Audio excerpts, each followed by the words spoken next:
Hello everyone, welcome back to the channel guys. I love you guys so much, and your condolences and your get well soons for my voice is getting so much better. I love you guys so much. I had a cold for the last couple of days. I'm still recovering from it, but these phone videos have got to come out, and if I'm a little weedy and I can't even get over this cold, then I shouldn't even be making these videos to begin with, so I have to power through it. But we're gonna do another swipe tonight, and this is a still worth it video if you guys are familiar with it. And this is a phone that I've covered extensively from this channel, I think even from 2018 when I did that video. I don't know if you guys can hear that from the outside, but there's some crazy police sirens going on.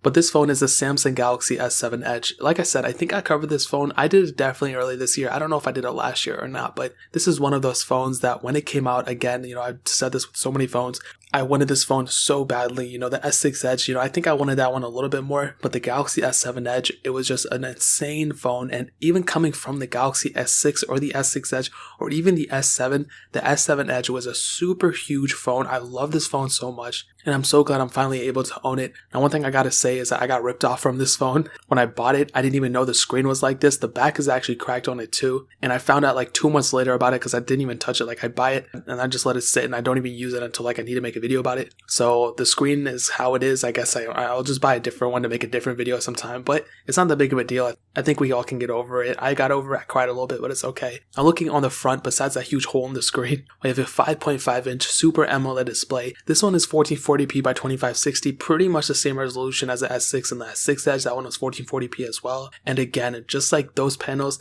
the S7 Edge has such an awesome panel, and it really makes the whole entire experience so amazing. I've owned many S7s, I've owned many S7 Edges, and this phone is an amazing piece of technology. I love this phone so much. The hardware, it still feels like an extremely premium phone. The screen is no exception. It gets bright enough, it gets dim enough, whatever you guys want to call it. It's an extremely good panel. It's an OLED display at the end of the day too, so all the black pixels are pitch black. I love that so much. This phone is also IP68 dust and water resistant, which is actually pretty interesting because even the newest iPhones and all those other new iPhones and phones that are coming out are also IP68 dust and water resistant, and this phone back from 2016 has that capability, which is super cool. We have the home button on the front with capacitive keys. There's quite a bit of bezel on it, but the side bezels are almost not there because it is the edge panel. So it makes you feel like you kind of just are holding the panel itself, but there's still quite a bit of bezel on the top and bottom, so don't forget about that. Now on the back, you do have a single camera sensor and glass on the back as well, wireless charging, which is super nice. On the bottom, you have a micro USB port, no USB Type-C. You have the headphone jack there too, so even though you don't have USB Type-C, you still have that headphone jack, which is super nice. An amazing thing about the Galaxy S7 Edge is that it does have a micro SD card slot, which is super cool. I love seeing that. With the S6 and S6 Edge, they removed it, but with the S7 Edge, they improved it and they actually brought it back in, which I'm so happy to say. So this phone, in a lot of ways, were huge upgrades from the previous generation, which I wish this phone could be the guideline for almost every phone that comes out, because they messed up, then they improved it. So, if only all phone manufacturers could use that and utilize that, that'd be awesome. Now, the only negative thing I don't like about this whole entire phone is probably that home button. Even though it has a fingerprint sensor, it just didn't hold up well too over time. It just feels really rocky. It just kind of shakes everywhere. And even though this phone itself feels pretty premium, that home button does not feel too premium in my opinion. So in terms of the outside, it feels pretty good. Just the home button is a little weird. It just doesn't look too good because of that bezel. So I guess it's okay for me, but for you it might not be okay, but honestly it's not that big of a deal. Moving on to the software, this thing is not supported with software anymore. It stopped on Android Oreo, which is a shame because it never got that One UI update,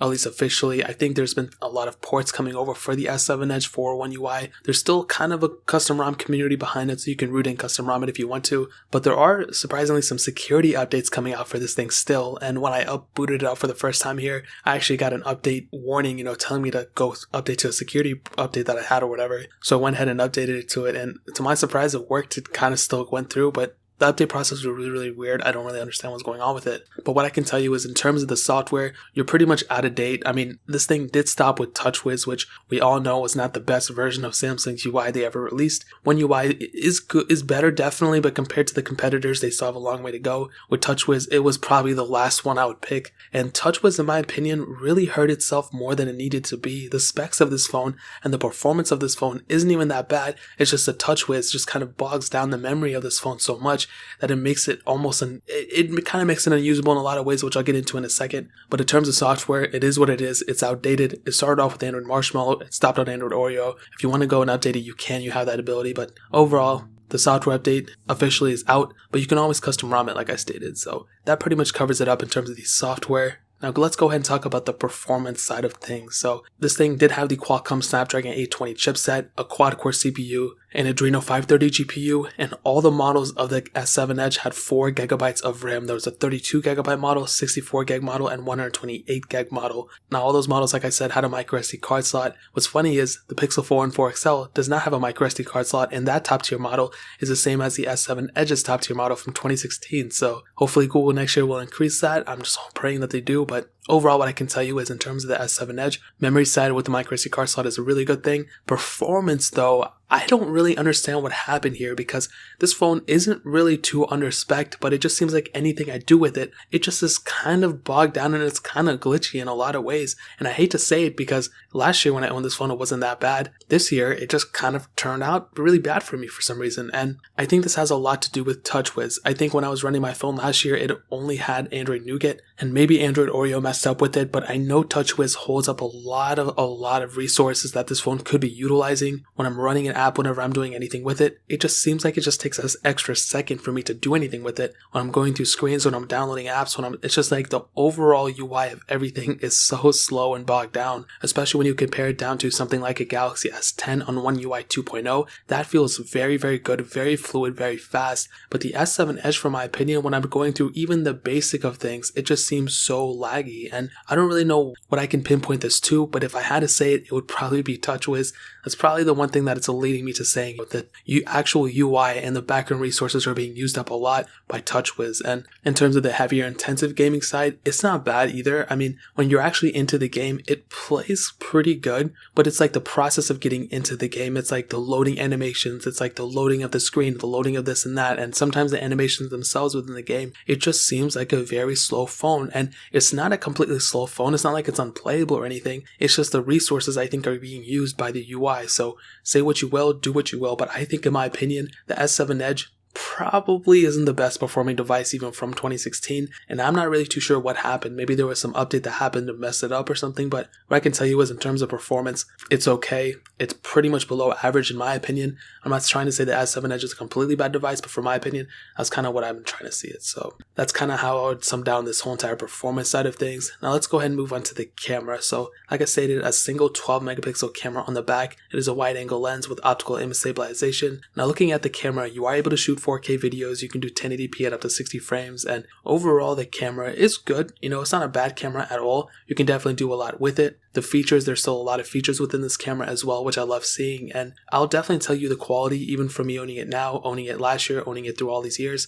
it's held up pretty well. I do like the quality of the S7 Edge. This time I tried to test it on lower light situations because our new cameras that are coming out with the iPhone 11 Pro, Google Pixel 4 XL, they've been kind of putting more emphasis on dark colored photos or photos and darker lighting. The S7 Edge really didn't do too good in it, if I'm being honest, as you can tell. Now I kind of see an improvement with the newer cameras and newer phones that are coming out. The S7 Edge does okay with the camera in terms of lower lighting, but when you're in bright lighting, when you're in like really good situations, the camera is one of its highlights in my opinion. So even though it's not getting software updates with the cameras or anything, I think the camera is good enough for where you're going to be, and I think for the 2016 timeframe this phone was released, I think it's definitely a pro in my book. So 5 megapixel front facing camera, wide angle lens, and it's good enough again, like I stated. So overall the camera sensors on this thing, pretty good in my opinion, at least for a 3-year-old phone. I feel like they could have done better, but it is what it is. Now the S7 Edge has a 3600 mAh battery. Like I said, it has wireless charging. One thing I want to hit on though is that the S7 Edge, it was released in 2016, and the battery probably has degraded over time. It's not at that full 3600 anymore. It's probably more like 3000 or probably even less than that, depending on how the person before you took care of it. What I can tell you though is that in terms of the battery life, it really isn't bad on my specific unit. Even though the screen is messed up, even though the back is cracked, this phone doesn't really do too bad of a job in terms of battery life. But I do think that the TouchWiz UI just takes up so much of the resources that's kind of what bogs down the battery even more. I'll give you an example. The Galaxy S8 has a smaller battery than this, but I feel like I got better battery life for my Galaxy S8, the standard one, not even the Plus, than my S7 Edge. and I can say the same thing about my Galaxy S9 and even my Galaxy S10, and the S7 Edge has a bigger battery, so I think TouchWiz really did take a toll on this battery life and the performance side of things on this phone too, which is a shame because this phone has so much potential, but it just can't do it because of this phone's UI, which is crazy. So what I can tell you is this is a tremendous phone. The hardware is great for 2016 phone. It just feels like a very good phone. Micro SD card slot, fingerprint sensor, still amazing screen, but it just comes down to the software. Apple, Samsung just didn't do too good with the software, and if they just updated this phone to One UI, they could have probably had a bigger hit on their hands. I feel like people would still be using this phone, but I think that's why Samsung didn't release an update for this for One UI. They wanted people to go update to a newer phone, a newer body, or whatever. So in one way it's a good thing, and in one way it's a bad thing, but either way, Samsung made a ton of money off this phone one way or another, and is it still worth it in the later part of 2019? I would say no. I would say go for a Galaxy S8. You can pick one up for probably a little bit more than the S7 Edge, but not by much. I would recommend picking up a Samsung Galaxy S8 over this thing any day. That phone is still a tremendous phone. It looks very good. It feels very good. Micro SD card slot, and it's still getting software updates for a little bit longer, as we know. So that pretty much covers it up, you guys. If you have any questions or anything, leave it down in the comment section below. Hit that like button, that would mean so much, but definitely hit that subscribe button. Every single subscriber that we get really does count, so it means so much if you guys could hit that. Also check out the other links down in the description as well. My Twitter, my Instagram, my second channel, all those links are linked down below. I'd really appreciate if you guys could check it out. But more importantly than everything else, I love every single one of you guys. Hopefully I'll catch you guys in the next video. Peace out.